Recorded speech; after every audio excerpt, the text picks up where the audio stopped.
झैं ह्रीं क्लीं चामुंडाय विचं ओम दुर्गाय नमः। आज पांचवा दिन माँ दुर्गा सप्तशती के पांचवा अध्याय में देवताओं द्वारा आदि शक्ति माँ दुर्गा की पूजा की गई है, आराधना की गई है, विनती की गई है।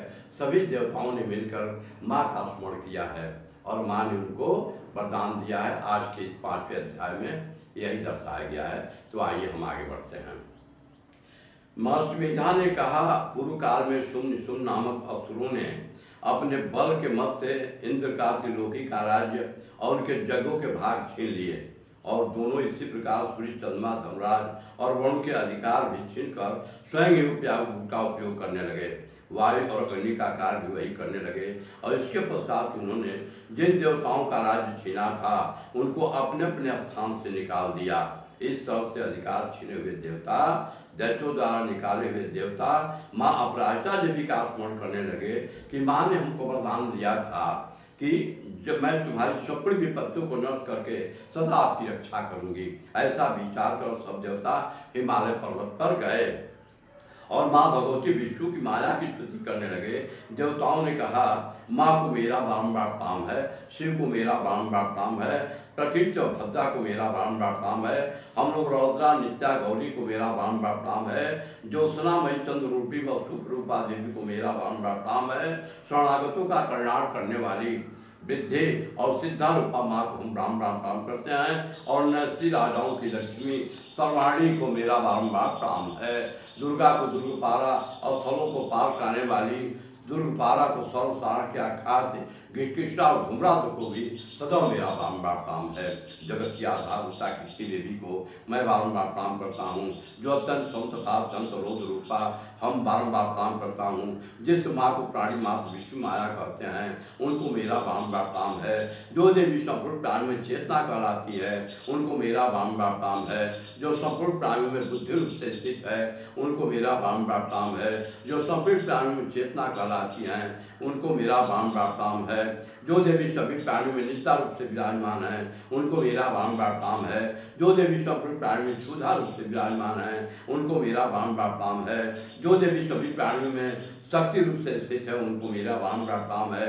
जो देवी सभी प्राणियों में तृष्णा रूप से स्थित है उनको मेरा बारंबार प्रणाम है। जो देवी सभी प्राणियों में शांति रूप से स्थित है उनको मेरा बारंबार प्रणाम है। जो देवी संपूर्ण प्राणियों में जात रूप से स्थित है उनको मेरा बारंबार प्रणाम है। जो देवी संपूर्ण प्राणियों में लज्जा रूप से स्थित है उनको मेरा बारंबार प्रणाम है। जो देवी संपूर्ण प्राणियों में शांति रूप से स्थित है उनको मेरा बारंबार प्रणाम है। जो देवी संपूर्ण प्राणियों में श्रद्धा रूप से स्थित है उनको मेरा बारंबार प्रणाम है। जो देवी संपूर्ण प्राणी में कांति रूप से स्थित है उनको मेरा बारंबार प्रणाम है। जो देवी संपूर्ण प्राणी में लक्ष्मी रूप से स्थित है उनको मेरा बारंबार प्रणाम है। जो देवी संपूर्ण प्राणी में वित्त रूप से स्थित है उनको मेरा बारंबार प्रणाम है। जो देवी संपूर्ण प्राणी में स्मृति रूप से विराजमान है उनको मेरा बारंबार प्रणाम है। जो देवी संपूर्ण प्राणी में दया रूप से स्थित है उनको मेरा बारंबार प्रणाम है। जो देवी संपूर्ण प्राणी में दृष्टि रूप से स्थित है उनको मेरा बारंबार प्रणाम है। जो देवी सभी प्राणियों में मातृ रूप से स्थित है उनको मेरा बारंबार प्रणाम है।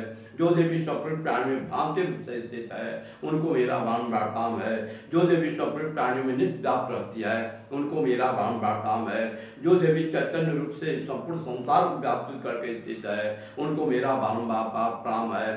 पूर्व काल में देवताओं ने अपनी अभिष्ट फल को पाने के लिए जिनकी स्तुति की है और देवराजेंद्र ने बहुत दिनों तक जिनका सेवन किया था वह कल्याण की साधना भूता ईश्वरी हमारा कल्याण और मंगल करे तथा सारी विपत्तियों को नष्ट कर डाले। असुरों के सताए हुए अनुष्ठुर देवता उस माँ परमेश्वरी को मेरा बारंबार प्रणाम है तथा जो भक्तिपूर्वक स्मरण की जाने पर तुरंत इस सब विपत्तियों को नष्ट कर देती है वह हमारा जगदम का इस समय भी हमारा मन करके हमारी समस्त विपत्तियों को नष्ट करे तथा सुख प्रदान करे।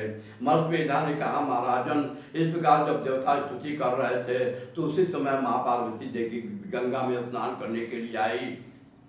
उनके शरीर से प्रकट होकर शिवा देवी बोली कि शुंभ दैत्य के द्वारा स्वर्ग से निकले हुए और निशुम्भ से हारे हुए देवता मेरी स्तुति कर रहे हैं। माँ पार्वती के शरीर से अंबिका निकली थे, इसलिए उनको संपूर्ण लोक में कौशिकी कहते हैं। कौशिकी के प्रकट होने के पश्चात माँ पार्वती की देवी का शरीर रंग काला हो गया और वह हिमालय पर रहने वाली कालिका देवी के नाम से प्रसिद्ध हुई। फिर चंड और मुंड के दूत वहाँ चंड मुंड आए और उन्होंने परम रूप मनोहर वाली माँ अंबिका देवी को देखा। फिर वह सुन के पास जाकर बोले, महाराज, एक अत्यंत सुंदरी स्त्री हिमालय को प्रकाशित कर रही है। वैसा रंग रूप आज तक हमने किसी स्त्री में नहीं देखा है। हे अपरेश्वर, कृपया जो आप पता लगाएं कि वह कौन है, उसको ग्रहण करने। वह स्त्रियों में रत्न है, वह अपनी कांति से दसों दिशाओं को प्रकाशित करती हुई स्थित है, इसलिए उसको आपको देखना उचित है। हे प्रभु, तीनों लोगों के हाथी, घोड़े और मणि इत्यादि जितने रत्न हैं सब समय आपके घर में शोभायमान हैं। राज्य में रत्न रूप ऐरावत हाथी, उच्चैश्वरा नाम का घोड़ा तो आप इंद्र से ले आए हैं। हंसों से जुता हुआ विमान भी श्री ब्रह्मा जी के पास था, अब भी आपके पास है। और यह महापद्य नाम खजीना आपने कुबेर से छीना है। और समुद्र ने आपको सदा खिले हुए फूलों की जनकली माला दिया है। वरुण का कंचन की वर्षा करने वाला छत्र भी आपके पास है। रथों में श्रेष्ठ प्रजापति का रथ भी आपके पास ही है। और हे दैतन, मृत्यु से उत्कांता नामक शक्ति भी आपने छीन लिया है। और वरुण का पास भी आपका भ्राता निशुम्भ के पास ही है।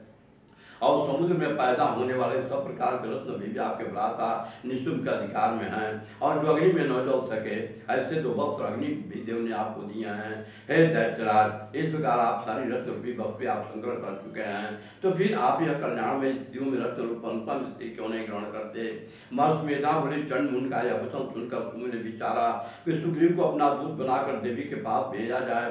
प्रथम उसको सब कुछ समझा दिया और कहा कि वहां जाकर तुम उनको अच्छी तरह से समझाना और ऐसा उपाय करना जिससे वह प्रसन्न होकर तुरंत ही मेरे पास चली आए। भली प्रकार समझा कर कहना। दूत सुग्रीव पर्वत को श्रवणी भाग में पहुंचा जहां मां रहती थी। दूत ने कहा, हे देवी, दैत्यों के राजा तुम जो इस समय तीनों लोगों का स्वामी है, मैं उनका दूत हूँ और यहाँ आपके पास इसलिए आया हूँ कि संपूर्ण देवता उनकी आज्ञा एक स्वर से मानते हैं। और जब कुछ उसने जो काला सुन के भेजा है वह सुनो।